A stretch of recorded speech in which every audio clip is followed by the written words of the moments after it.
and that is their prerogative. All right, let's go straight to the podium now there in Shepherd, Texas, where we continue to get some updates on that chemical fire. Scene will be turned over to the private company, and they have a private hazmat crew that will be coming in and handling up the cleanup on this. Local fire crews will remain on site throughout the night to monitor any possible fires that may pop up. We'll have a Montgomery County task force with the with the fire marshal office that will come through, and they will do the investigation once the scene is opened up to them. All other updates will be through social media, so this right now will be our last press conference. So I'm gonna go ahead and turn it over to Ryan Weiss with TCEQ. Thank you. Ryan Weiss, External Relations, TCEQ. We have folks going on scene currently as we speak to assess the site and oversee what needs to be done regarding remediation and cleanup. We'll be working with the company and contractors through that process. We have mobilized 2 air monitoring vans that have been deployed from Austin and Beaumont. They're currently en route and will be conducting air monitoring throughout the evening. We also have contractors conducting air monitoring through handheld devices around Livingston and north of the site. Right now, that's all the information I have available, and we'll be providing updates through social media, Facebook and TCEQ Facebook page, and Twitter. Thanks. So real quick, just an update on the individual that was hurt on this incident. He is doing well. People have been in contact with him. I just ask that y'all keep him in y'all's prayers. So at this time, we're going to go ahead and open up for any questions. Is 59 still closed? All right. First of all, thank you, everyone, for pushing that information out to the community about the roadways closures and detours. I really do appreciate that. That big question is when the roadway is going to be opened up. Honestly, we were looking at it possibly last night. But I can tell you today, right now, it's going to be real soon. I don't want to give you a timetable of how many 45 minutes, because if it's 55, I'm wrong. I don't want to be right. So I'm telling you, it's going to be real soon, sooner than you think. Just be patient. We appreciate you pushing that information out to us. We'll let you guys know as soon as we get those roadways opened up so the community can get back on their feet. Thank you very much. That's it. That answer your question? All right. What safety procedures took place that were able to help maintain the spill or make this?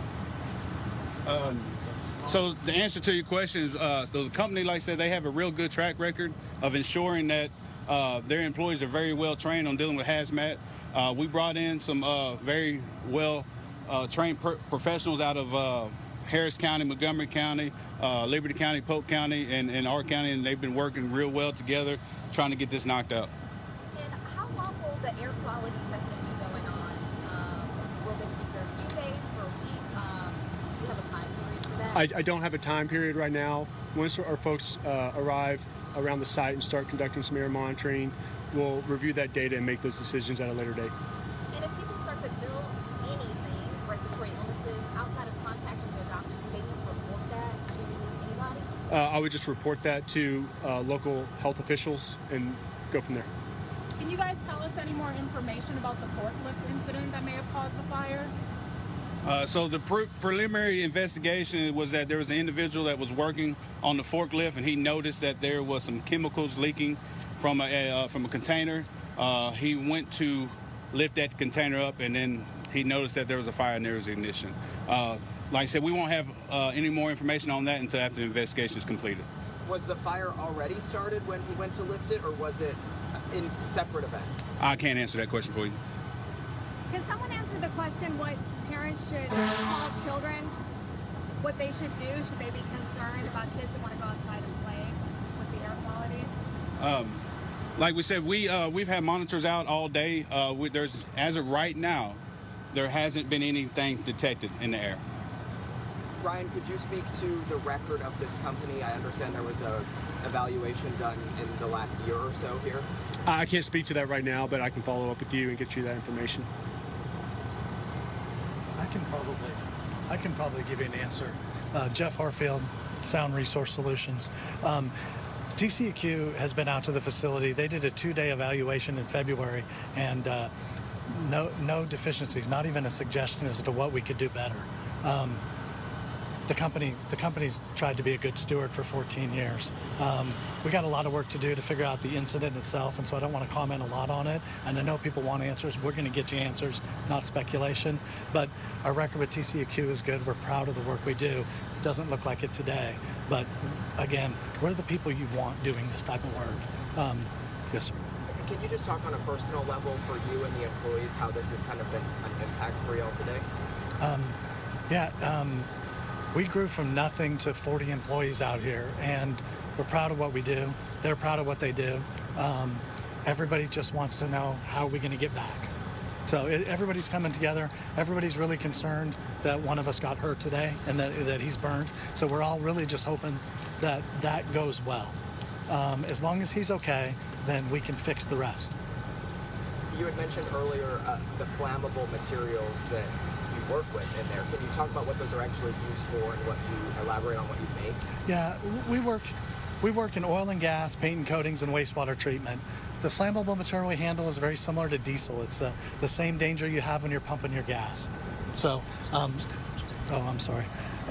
So, really very generic products, no reactive chemistry, stuff that we know how to do, and that we've been doing for a really long time. Again, it doesn't look like it today, but what the best message we can give you is that all our guys are doing good, and they're eager to figure out what the next step is. But also, you have a great group of people in terms of emergency response people out here. I mean, we're in the middle of Shepherd, Texas. I would think a lot of people would think maybe there's not resources or expertise. You guys have amazing people out here. You were asking earlier about why things went so well and why it's all clean and why there's no smoke anymore. It's because their plan was great. It's because their execution was great. As for the business itself, is there anything left? Can you... No, sir, but we'll worry about that tomorrow. Everybody's okay. All 40 of the people that I get to work with every day, they get to go home to their family and have dinner tonight. That's it. So at this moment, we got 5 more questions. The employee that was taken to the hospital, is he still expected to be released from the hospital today? Yeah, we're hoping that he gets out tonight. He's with his family and doing well. And then what Memorial Herman location was he sent to? Oh, that's a good question. I don't have the exact location. There's, from what I understand, there's a couple of the 2 of the very best burn units around. One of them's Memorial Herman, and that's where he's at. Seeing that there's no more questions, Greg, do you have anything? No. Can we actually I'm with NBC Network News. Can we get names and titles of everyone who spoke? So Emmett Eldridge, the Emergency Management Coordinator for San Jacinto County. Greg Capers, our Sheriff for San Jacinto County. Jeff Harfield, I'm the President of Sound Resource Solutions. Is it President or owner or both? President. We have Ryan Weiss with TCEQ, and we have Trooper Burse, Sergeant Burse. Sergeant Eric, E-R-I-K, Burse, B-U-R-S-E, DPS.